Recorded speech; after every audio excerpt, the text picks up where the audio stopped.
If you are an MBA or an MBA student who's working for an organization, or if you have your own startup where you're planning to create a content strategy, you would have seen my first video where I've explained what is the importance of it. In this video, I will be sharing with you how do you go about planning your content strategy and how you can do the right amount of research for it. Hi, I am Darpan Saxena and let's get on with the video.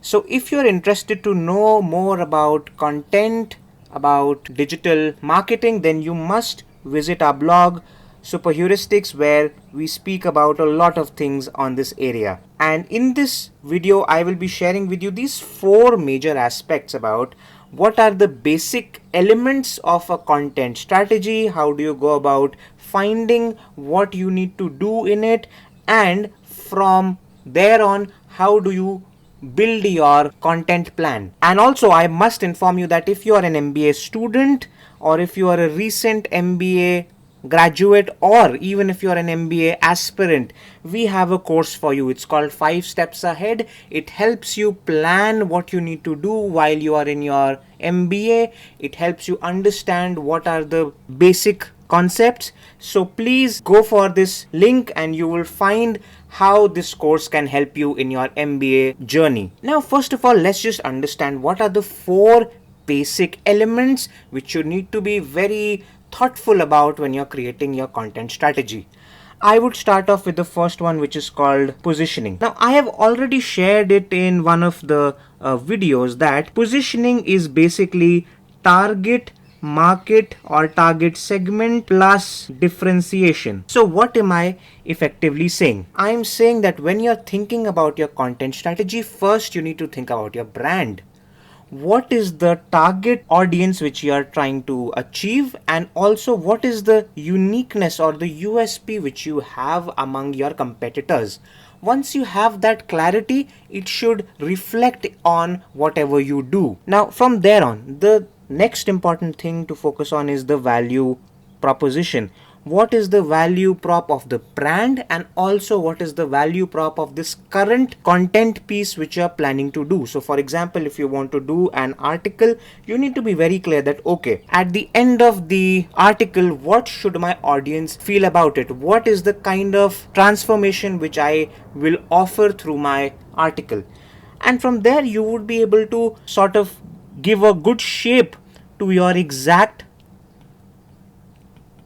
content piece. From there, the third thing is that what is the use case? Here you need to understand what are the objectives which you as your organization have to achieve, and also you need to see it from the angle of your audience, that what are the uses which they are trying to have from your content. So for example, I'll just give you a very small example of us, of Super Heuristics. So you know that for us, our aim is to help MBA students learn marketing and gain skills which can significantly impact their career outcomes. Now from there, for whichever article or a video which we create, our value prop is that there should be a transformation. There should be a transformation wherein you have suddenly understood that aspect, and now you can actually go ahead and apply it in your MBA journey. So the value prop which we are offering is basically a small transformation. Now you need to understand that what is the use case of this, that where is your audience is actually trying to apply this. So for example, it can be that for your audience you have their placements coming up, and probably they want to achieve these skills in order to crack the placements.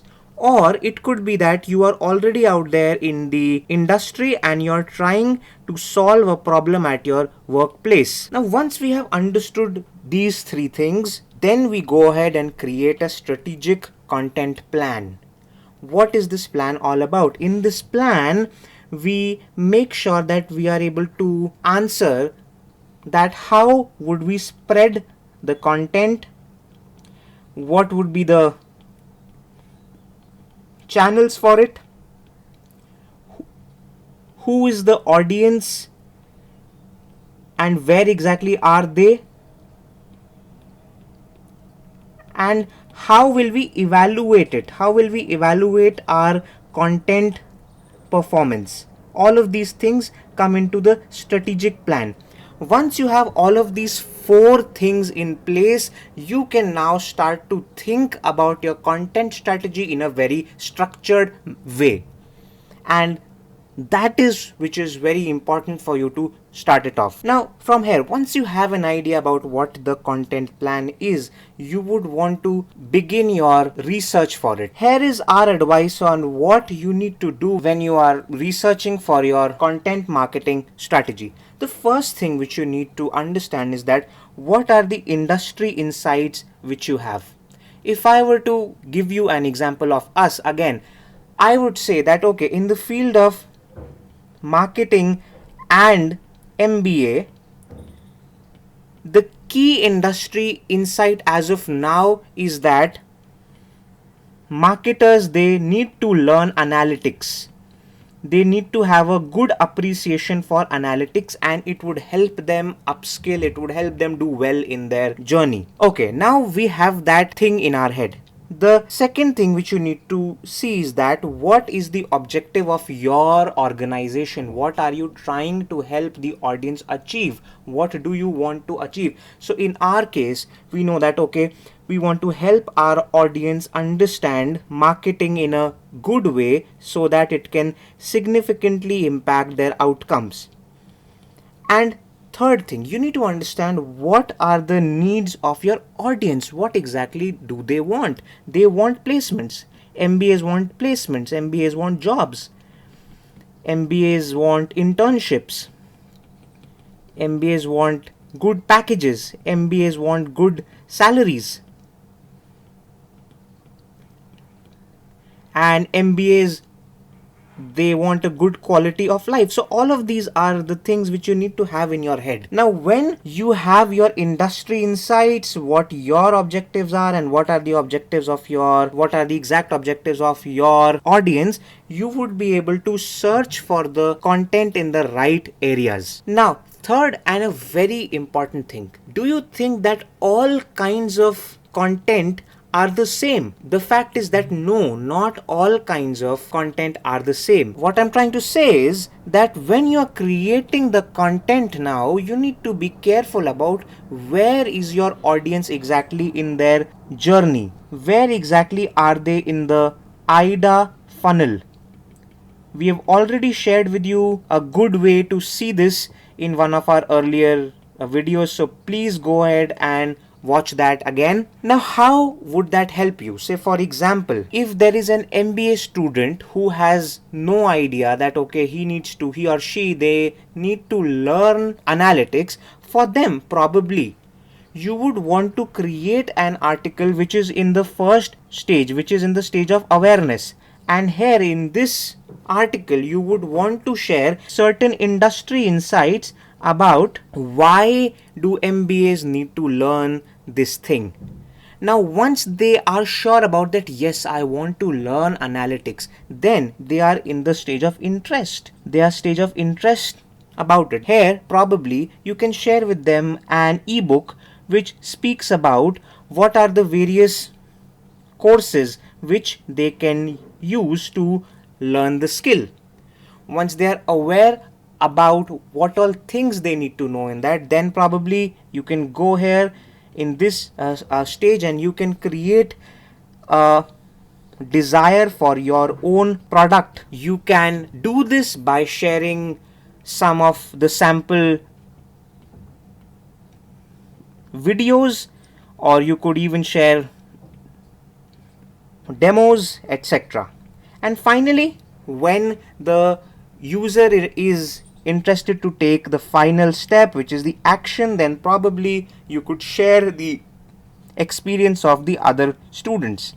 So I've just shared with you an examples of how would you craft for each stage of where your audience is. So what you need to know is that where exactly your audience in the purchase funnel, and how would your content help them move from one stage to another stage so that your objectives are also achieved and they can also move slightly ahead in terms of their transformation. So the idea is that create content as per what stage your audience is. And for that, the first thing is that you need to know who is my audience. You need to know your audience very well. What is one way to really understand your audience well? You would have heard this word. It is by creating the personas. Persona is a way to elaborately explain what exactly is my audience. So, for example, for us, we have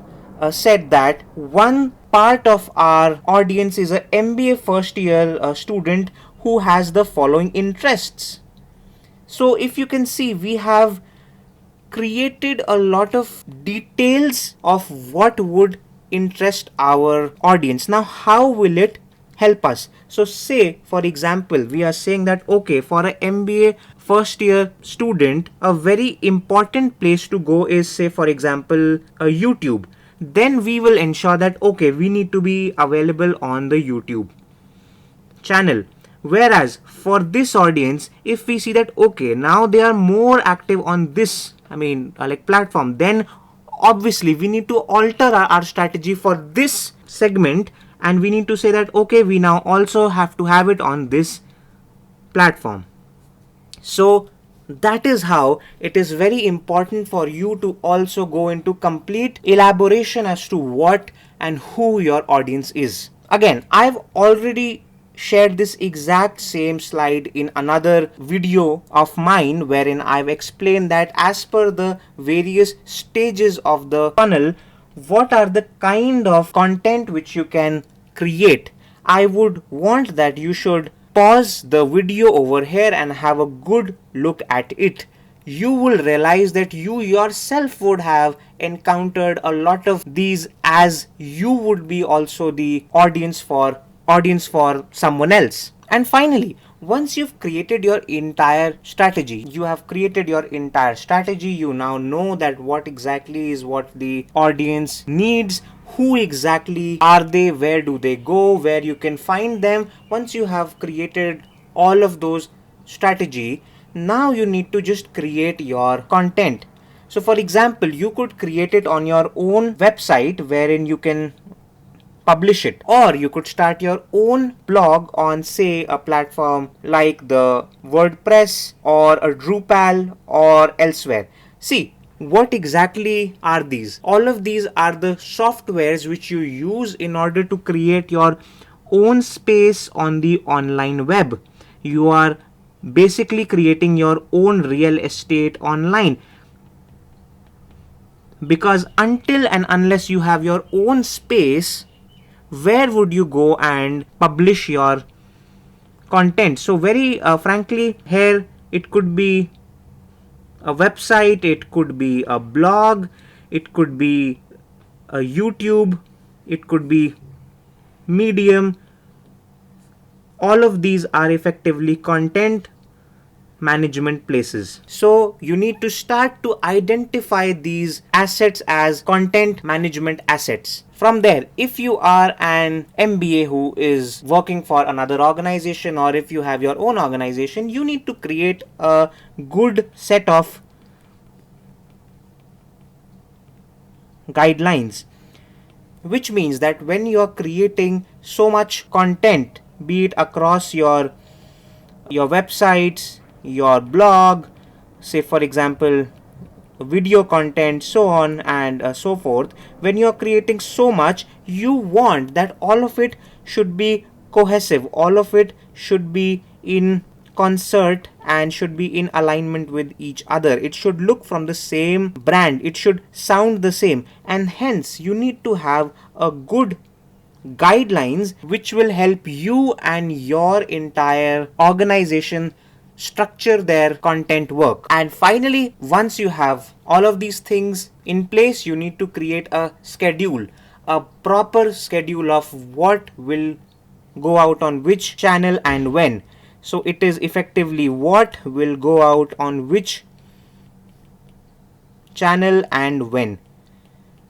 So finally, we're at the end of this video, and you must go to our blog and read this entire article on the inbound and outbound strategies. It will help you understand how you can structure your content marketing strategy. And finally, I have something to ask you on which I want your expert opinion. I want to know that should you create content only for the immediate needs of your audience, or you should create it for their future needs as well. What I'm trying to ask is that should you preempt their future needs, and should you create content for those as well, or should you only serve their existing identified needs? I would want to hear your opinions in the comments. Thanks a lot.